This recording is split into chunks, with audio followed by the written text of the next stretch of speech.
Il y avait 2 soumissionnaires et il y avait un écart de 700 millions, 723 millions pour être précis entre les 2 soumissions. Donc, si on était alors, c'était quand même le plus bas soumissionnaire. On a quand même jonglé avec les 2 scénarios compte tenu du coût. Est-ce qu'on repart le processus au complet? Est-ce qu'on refait un appel de proposition, avec des nouveaux modes, avec tout ça? Mais on aurait eu un retard d'au moins 3 ans dans la livraison. On vous remontre cet extrait-là ce soir parce que c'est le sujet qui a fait couler le plus d'encre cette semaine, le coût du pont de l'île d'Orléans. On a plusieurs façons de l'aborder, soit par le fait que c'est 7 fois plus élevé que les dernières estimations, ça c'est une chose. Par le fait également que la CAQ a mis sur pause le projet de tramway à Québec, qui lui dessert 500 000 personnes. Vous avez entendu cette critique-là alors qu'il y a 7 000 personnes sur l'île. Ou par le fait, tout simplement, qu'on peut parler du fameux tant qu'à faire. Les gens diront, tant qu'à faire, intégrons ce pont à un 3e lien vers la Rive-Sud. Bonsoir, Louise. Bonsoir, Alex. Bonsoir, Bruno. Bon, je vous demande par quel bout vous le prenez. Commençons par vous, Alex.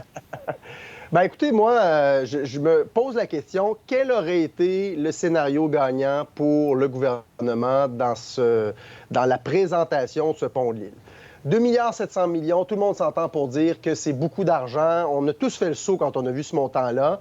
En même temps, j'ai l'impression qu'il y a quand même un certain consensus, là, à savoir qu'on a besoin d'un pont pour l'île d'Orléans, même si c'est vrai que la population n'est pas très grande, là, 7 000 personnes, mais il y a des producteurs maraîchers, il y a des touristes, c'est une île patrimoniale. Donc, à peu près tout le monde s'entend pour dire qu'on a besoin d'un pont.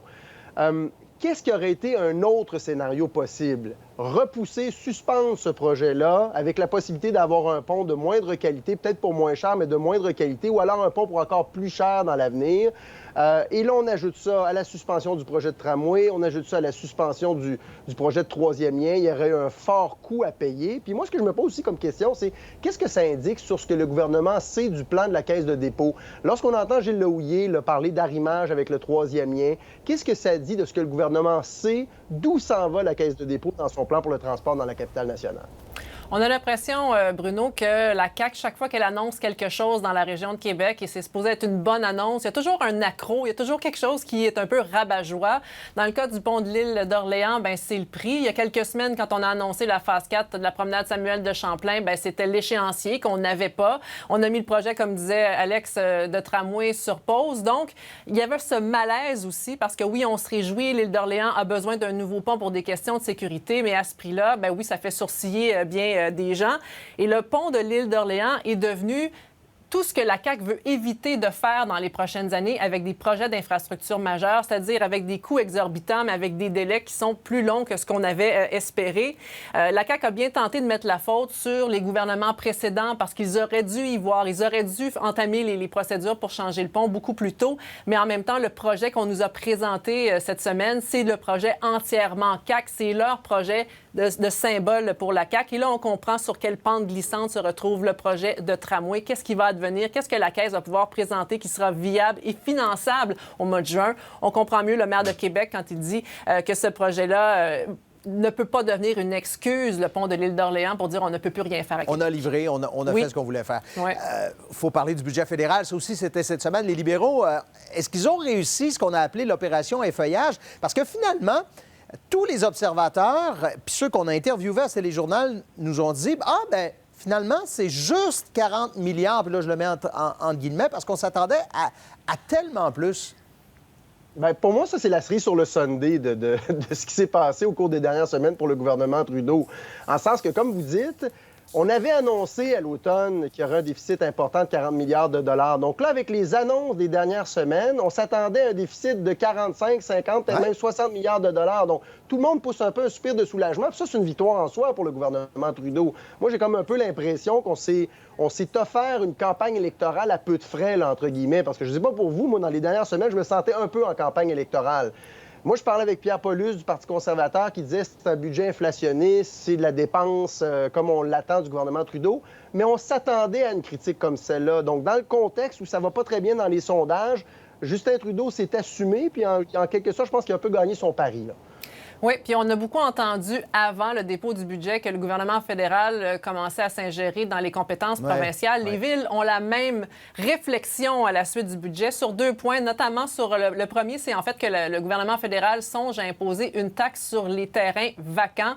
Les villes disent, attention, ça fait partie de nos compétences. On vient de nous l'octroyer par une loi à l'Assemblée nationale. On aimerait ça être maître chez nous. Et l'autre chose, le gouvernement fédéral veut transformer des bâtiments fédéraux inoccupés pour faire du logement. Et là encore, les villes disent, attention, l'aménagement du territoire, c'est nos compétences, le zonage. Alors, on veut faire partie de cette aventure-là si jamais ça se fait. L'autre chose que les villes ont dénoncé, c'est l'absence de financement pour le transport collectif. C'est vrai du maire de Québec, c'est vrai de la mairesse de Montréal, c'est vrai du ministre Girard aussi, qui le répète depuis plusieurs semaines. Le gouvernement fédéral a donné de l'argent durant la pandémie. La pandémie est terminée. Il n'y a plus de financement pour le transport collectif. Et on sait que c'est un enjeu, un problème pour la plupart des villes au Québec qui ont des sociétés de transport. C'est la saison de l'étude des crédits à l'Assemblée nationale. Et Louise, le premier ministre, le ministre Fitzgibbon, le ministre Jonathan Julien ont dû défendre leur bilan économique dans la capitale. Oui, puis il n'y avait rien à dire de plus pour les gens d'affaires, on le sait, qui ont été déçus dans les derniers mois. D'abord parce que le gouvernement du Québec a mis la hache dans le projet de zone d'innovation, parce que M. Fitzgibbon, il n'y a pas tellement longtemps, a dit qu'il n'y avait pas de problème de pénurie de main-d'œuvre à Québec. Il l'a répété là, dans les séances de crédit cette semaine en disant, à Québec, vous avez une attractivité. Si vous avez des projets, les gens vont venir. Donc, il n'y a pas un problème de pénurie de main-d'œuvre. Pour ce qui est du premier ministre, il a dit, écoutez, j'ai 32 projets de zone d'innovation sur mon bureau. Évidemment qu'on ne va pas tous les réaliser. Et il a ouvert la porte davantage pour une zone d'innovation, sans surprise, du côté de Lévis. Alors, si on cherchait de la part des oppositions à avoir des compensations ou avoir quelque chose de plus pour la région de Québec, bien, c'est un peu raté. On reste en politique, puis Alex, je veux vous entendre là-dessus sur, je ne sais pas si je dois dire dure semaine ou rançon de la gloire pour Paul Saint-Pierre Plamondon. On dirait qu'on scrute chaque mot qu'il dit. J'aime ça, Bruno, rançon de la gloire. Je trouve que c'est bien dit.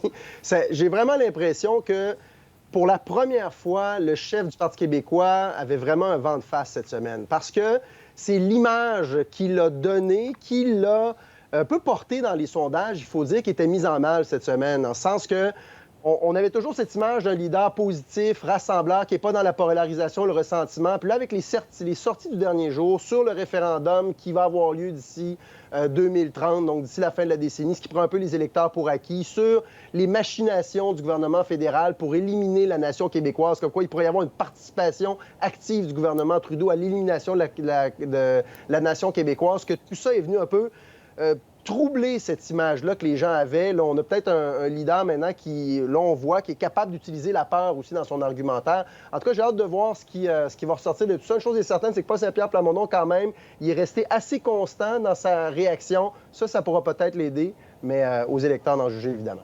Il devient la cible tant du gouvernement que des autres oppositions. Puis ça, c'est une nouvelle notion probablement pour lui. Merci beaucoup à vous deux. Bonne soirée. Au revoir. Plaisir. Bonne soirée.